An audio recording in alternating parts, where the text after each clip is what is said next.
오늘의 주요 뉴스입니다. 코로나19 위기경보 단계가 내려가면서 그동안 한시적으로 허용됐던 비대면 진료가 다음 달 종료됩니다.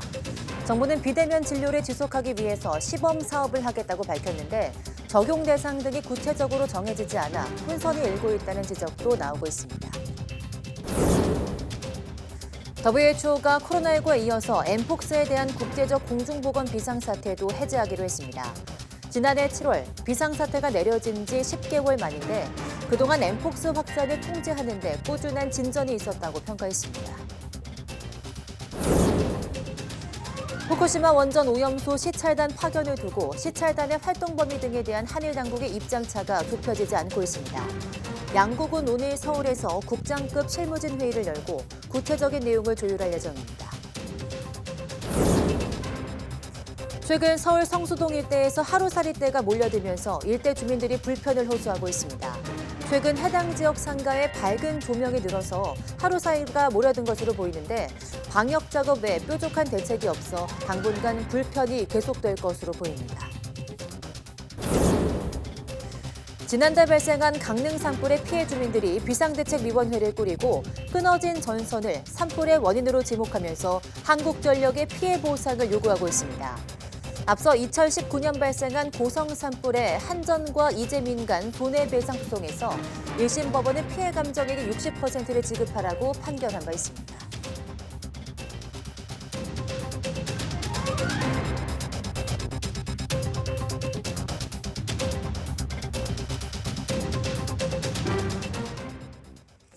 여러분 안녕하십니까? 5월 12일 사이언스 투데이 시작합니다. 다음 달부터 코로나19 위기 단계가 내려가면 지난 3년간 허용됐던 비대면 진료는 다시 불법이 됩니다. 정부는 시범 사업으로 이어간다고 하지만 구체적인 내용과 시기 등은 내놓지 못하고 있어 혼란을 키우고 있습니다. 신윤정 기자입니다. 20대 직장인 조혜경 씨는 감기 증상이 나타나자 스마트폰 앱으로 비대면 진료를 받았습니다. 독감도 유행하고 코로나19 가능성이 있거든요. 아, 네. 코로나 검사 해보셨어요? 근데 그거는 음성 나왔어요. 코로나19에 확진돼 격리됐을 때 처음 접해본 뒤 편리하고 시간도 절약돼 종종 이용하고 있습니다. 그냥 집에서도 편하게 진료를 받을 수 있다는 점이 제일 좋았고, 그리고 뭔가 시간을 좀 세이브할 수 있는 부분도 있어서. 비대면 진료는 지난 2020년 2월 코로나19 감염병 위기 단계가 심각 이상인 때 한해 허용됐습니다. 지난 3년간 국민 4명 중 1명꼴인 1,300만여 명이 이용했고 코로나19 관련 질환을 제외하면 진료 건수는 730만여 건, 80% 정도는 재진 환자였습니다. 문제는 위기 단계가 내려오면 비대면 진료 허용 법적 근거도 사라지는데 의사와 진료 중개업체 등이 대립하며 입법이 지연되고 있다는 겁니다. 정부는 초진을 제외한 재진만 의원급 의료기관을 중심으로 운영하는 방향의 시범 사업을 검토하며 입법 공백을 메우기로 했습니다. 그 대상 환자의 범위나 등에 대해서는 추가적으로 그 전문가나 그 관계 기관들 또 여야 협의 등을 거쳐서. 그러나 플랫폼 업체들은 위기 단계 하향을 코앞에 두고 시범 사업 적용 대상과 시기 등 구체적인 내용이 확정되지 않고 있다며 반발하고 있습니다. 많은 협의가 되지 않은 상태로 시범 사업이 적용되는 것이 오히려 많은 국민들에게 혼란을 줄 수 있다고 생각을 하고 있습니다. 유예 기간을 둬서 그 유예 기간 동안 의협과 또 약사회, 또 업계, 소비자계가 한데 모여서 또 플랫폼 이용자 대부분이 초진 환자인 상황에서 재진만 허용되면 플랫폼 업체는 고사하고 환자 편익은 침해될 거라고 주장하고 있습니다. 보건복지부는 이달 안에 시범 사업의 구체적인 내용을 밝힌다는 계획인데 의료 현장에 또 다른 혼선을 불러오지 않으려면 제도화를 서둘러야 할 것으로 보입니다. YTN 신윤정입니다. 코로나19 이후의 신변종 감염병에 대비해 정부가 조기에 백신을 개발하고 하루 확진자 100만 명 발생에 대응하는 체계를 만들기로 했습니다. 질병관리청은 윤석열 대통령 주재로 열린 중대본 회의에서 새로운 감염병, 이른바 감염병 X 대유행에 대비한 중장기 대응 계획을 보고했습니다. 신종 감염병 유행 100일 또는 200일 이내에 백신 등 주요 대응 수단을 확보하기 위해서 백신과 치료제 개발 관련 연구 개발에 지원하기로 했습니다. 또 하루 코로나19 최대 확진자인 62만 명보다 많은 100만 명의 확진자 발생에 대비해 방역과 의료 역량을 갖추는 데도 힘을 쏟기로 했습니다. 미국도 코로나19 비상사태를 3년여 만에 종료하면서 앞으로 코로나 진단과 치료가 유료로 전환됩니다. 코로나 방역을 명분으로 불법 입국자를 즉각 추방했던 정책도 해제되면서 국경 지역은 중남미 이민자들로 북새통을 이루고 있습니다. 워싱턴 권준기 특파원이 보도합니다. 옷을 넣은 비닐봉지를 몸에 묶어 강을 헤엄치는 남자. 아기를 넣은 여행 가방을 머리에 이고 강을 건너기도 합니다. 멕시코에서 리오그란데 강을 건너 미국으로 향하는 중남미 불법 이민자 행렬입니다. Todos vamos a regiarnos, pues ahí vamos a ver. Todos nos vamos a nadar allá, ¿no? Entonces, todos vamos a regiarnos ahí a ver qué pasa. 국경 장벽은 며칠 전부터 몰려든 이민자들로 대규모 난민 캠프를 방불케 합니다. 병력을 추가 배치하고 국경 사무소 일손도 늘렸지만 턱없이 부족합니다. We are seeing a lot more females with children. If you take a look, we're looking at really small, like babies, to anywhere from 2-3 years old. 트럼프 행정부 때 코로나 방역을 이유로 불법 입국자를 즉각 추방시켰던 이른바 42호 정책이 해제된다는 소식에 중남미 이민자들이 대거 몰려들고 있습니다. 미국 정부는 즉각 추방 정책은 종료되지만 더 강력한 불법 이민 차단 조치를 취하겠다고 발표했습니다. I want to be very clear. Our borders are not open. People who cross our border unlawfully and without a legal basis to remain will be promptly processed and removed. 3년여 만에 코로나19 비상사태가 해제되면서 미국은 진단과 치료가 유료화 수순을 밟게 됩니다. PCR 테스트에 $90, 우리 돈 12만 원을 내야 합니다. 백악관 코로나19 대응팀도 해체되고 미국 입국 시 요구됐던 백신 접종 증명서도 더 이상 필요 없게 됩니다. 백악관은 하지만 코로나 재유행 가능성도 심각하게 여기고 있다며 차세대 백신 개발에 $50억 달러를 투입하고 팬데믹에 대응하는 상설 조직 신설도 계획하고 있다고 밝혔습니다. 워싱턴에서 YTN 권준기입니다. 북한도 3년 넘게 이어온 코로나19 봉쇄를 풀고 다음 달 국경을 다시 개방할 거란 보도가 나왔습니다. 여러 낌새는 있는데 우리 통일부는 물론 중국 외교부도 아직 파악된 게 없다며 선을 그었습니다. 베이징 강정규 특파원입니다. 옷을 입어보고 화장품을 고르는 평양의 연미. 남성이 아닌 여성, 국가 대사가 아닌 소소한 일상을 통해 체제를 선전하는 인터넷 영상입니다. 앞서 유튜브에서 영어로 활동하던 평양의 은하와 달리 중국 사이트에서 중국어로 말합니다. 这是丝绸，以前只有有钱人才能穿丝绸衣服。 북한 관광 수입의 90%를 차지하던 중국인 관광객들을 겨냥한 영상으로 풀이됩니다. 국경 개방의 전제 조건인 북한 내 코로나19 방역 상황이 호전됐다고 짐작할 수 있는 말도 합니다. 但今年的春天却给人带来不同寻常的情绪，人们充满着更大的喜悦和活力。 실제 중국 여행사들은 최근 북한 당일치기 여행 상품 홍보에 열을 올리고 있습니다.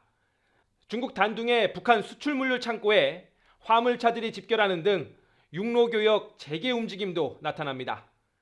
지난 3월 말 현지에 부임한 평양 주재 중국 대사도 격리를 마치고 신임장을 제정하며 북한 지도부와 접촉면을 넓히고 있습니다. 홍콩 매체는 북중 국경이 다시 열릴 거라며 다음 달 10일을 지목했습니다. 그러나 소문만 무성할 뿐 아직 공식 발표는 없습니다. 我不掌握你所提到的情况，中朝双方将持续根据两国有关涉边条约开展边境合作。 현지 소식통들은 당장 오늘 공식 통보를 받더라도 국경 개방까진 적어도 한두 달의 준비 시간이 필요하다고 설명합니다. 如果开的话，就是朝鲜那个旅行社会提前1个半月通知我，他那个临时通行证需要1个月。 북한이 국경 봉쇄를 풀면 유엔 제재에 따라 정권의 자금줄인 해외 노동자들의 송환 문제가 다시 도마 위에 오를 수 있어서 망설이고 있다는 말도 들립니다. 베이징에서 YTN 강정규입니다. 코로나19에 이어서 엠폭스, 옛 명칭 원숭이 도창에 대한 국제적 비상사태도 해제됐습니다. 세계보건기구는 발병 확산 통제에 꾸준한 진전이 있었다고 평가했습니다. 김태현 기자가 보도합니다. 소아마비와 함께 마지막으로 남아있던 엠폭스에 대한 국제 비상사태가 해제됐습니다. 테오드로스 거브레예수스 세계보건기구 사무총장은 엠폭스가 더 이상 비상사태 선언 요건을 구성하지 않는다는 긴급위원회 전문가들의 조언을 받아들인다고 말했습니다.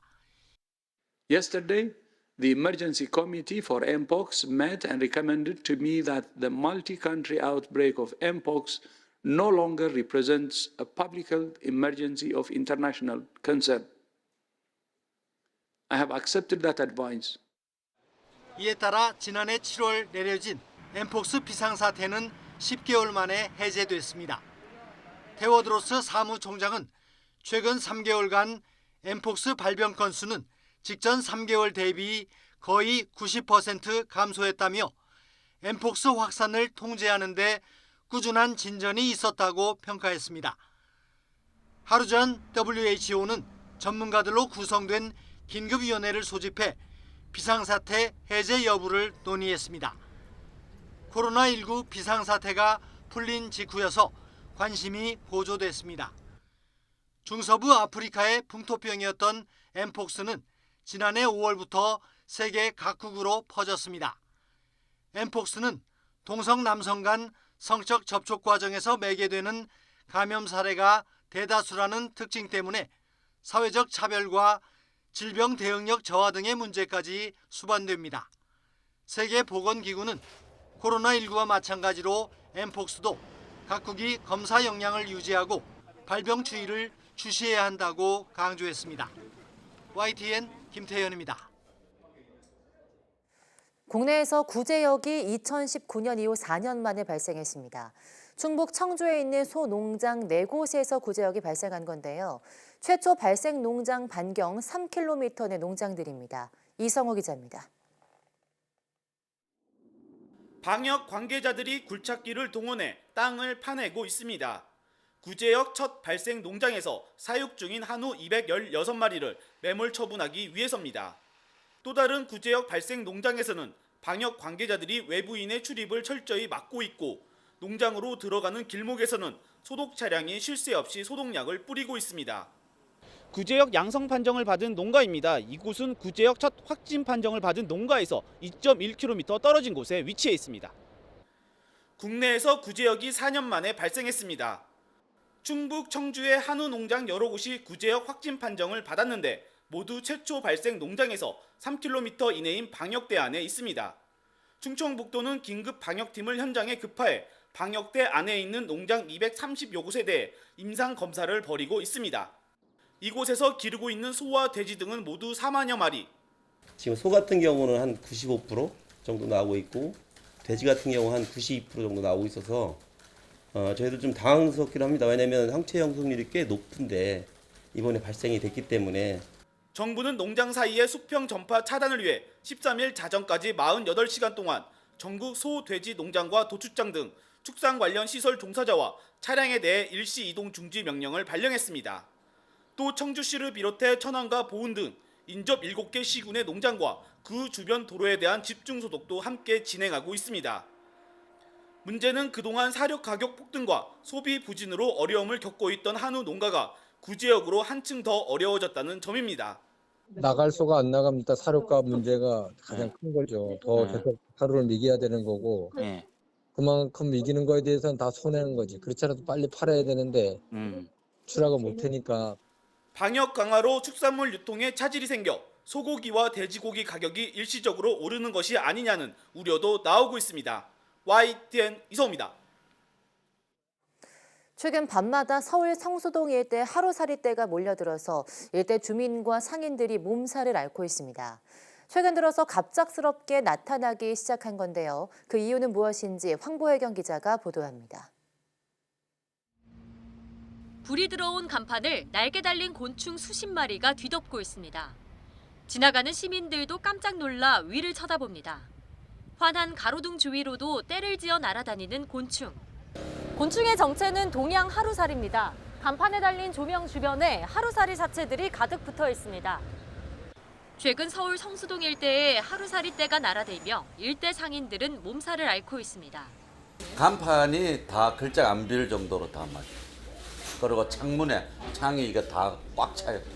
그래서 장사하면서 계속 물 뿌리고 손님들이 짜증을 내요. 하루살이는 한강변에 알을 낳고 주로 5월과 6월 강과 맞닿은 서울 강동구와 광진구, 경기 남양주시 등에서 관측되다 최근 성수동으로 이동하기 시작했습니다. 이 지역 상권이 몇 년 새 크게 발달해 밝은 조명도 늘어나자 빛을 따라온 것으로 보입니다. 특히 이달 초 비가 많이 내리면서 출몰 시기가 더 앞당겨졌다는 분석도 나옵니다. 동양 하루살이는 2급수 이상의 수서 곤충이에요. 한강의 수질이 일단 좋아졌기 때문에 그런 문제가 있고요. 연휴 끝나고 비 오고 나서 지금 관측이 되고 있는 상황이고. 수명이 3일에서 5일에 불과한 데다 짝짓기 시기인 5, 6월이 지나면 대부분 사라지는 하루살이.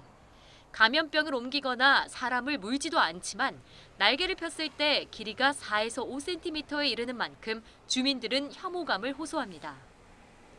9일 하루에만 수십 건이 접수되는 등 이달 보건소에 들어온 민원이 50건에 육박합니다. 한 3일 됐어요. 막 잠자리 같아요. 잠자리. 먹이상 거기가 많아요. 막 붙어 있는 거. 그럼 손으로 막 이렇게 하면 날아가고. 유충이 서식하는 한강 상류는 상수원 보호구역이라 방역에 한계가 있습니다. 때문에 보건소는 주택가 풀숲 등을 돌며 방역 작업을 벌이고 있는데 이 밖에는 뾰족한 대책이 없어 당분간 일대 상인과 주민들의 괴로움은 계속될 전망입니다. YTN 황보혜경입니다.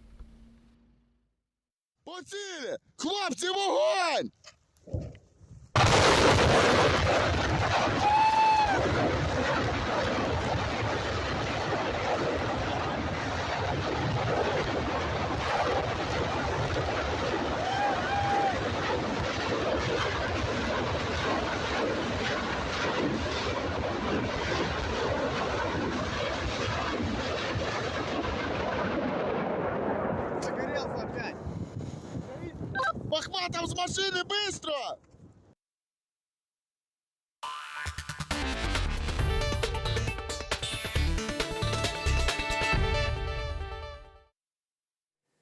한일 당국이 오늘 국장급 협의를 열고 후쿠시마 원전 오염수 현장 시찰단 파견과 관련한 구체적인 내용을 조율합니다.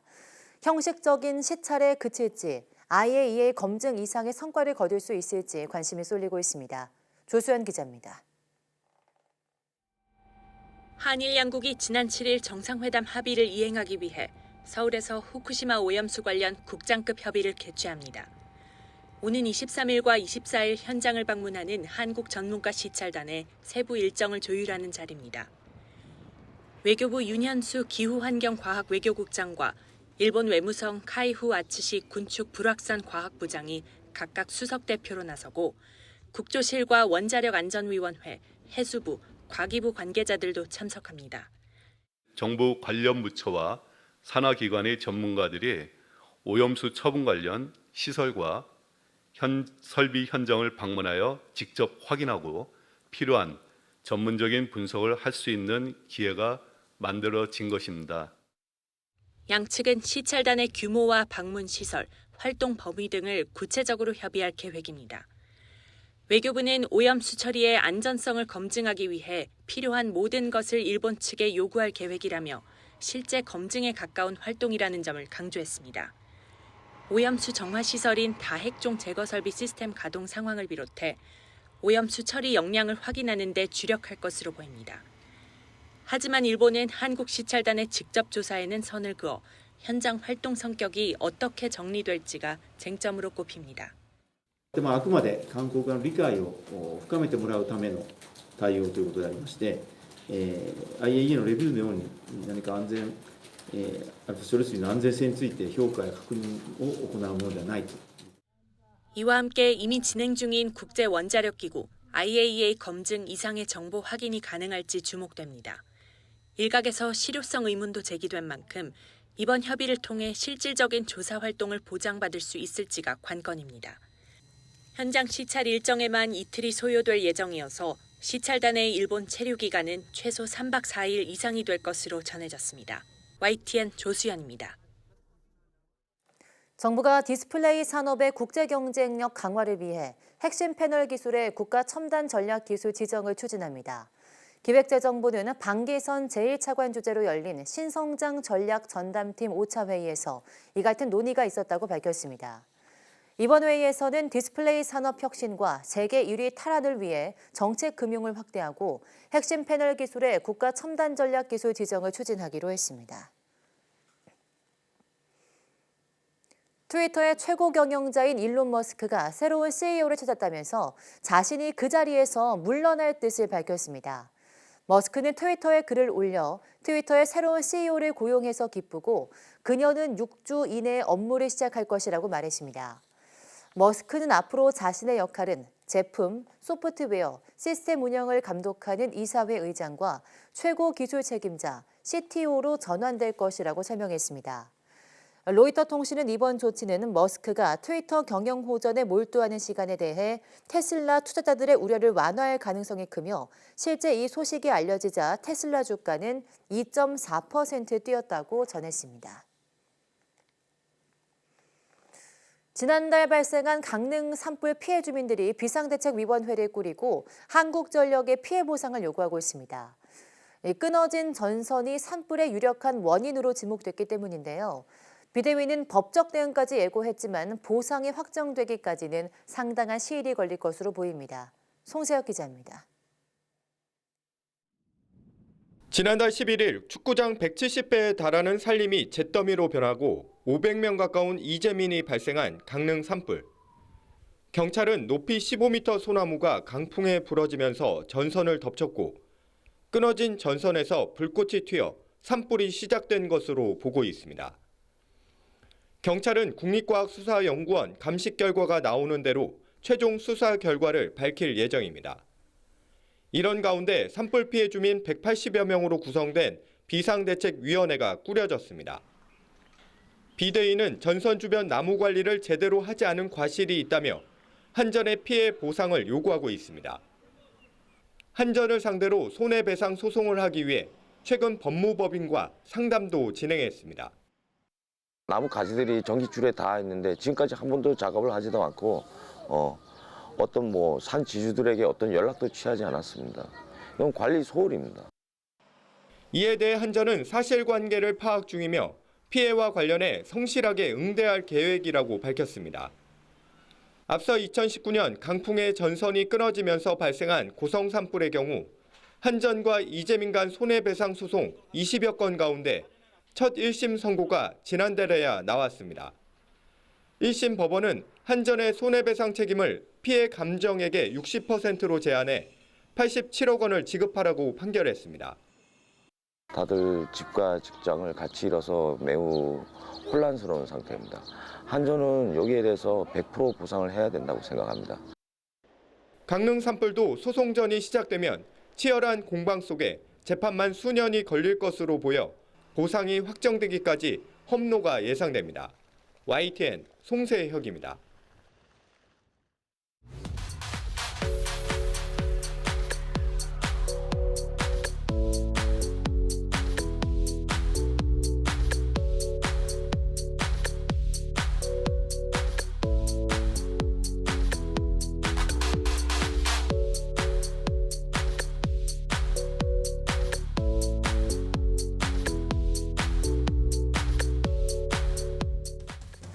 자연 속 다채로운 색이 피어나는 봄은 많은 사람들에게 온화한 기운을 전해주는데요. 이러한 따스한 기운을 캔버스에 수놓아 작품으로서 사계절 내내 봄을 선물하는 작가들이 있습니다. 오늘 오후 사이언스 투데이 사이언스 인 아트에서는 봄을 닮은 유영국, 김종학, 이활종 화백의 작품 세계로 떠나보겠습니다. 많은 시청 바랍니다. 함께해 주신 여러분 고맙습니다.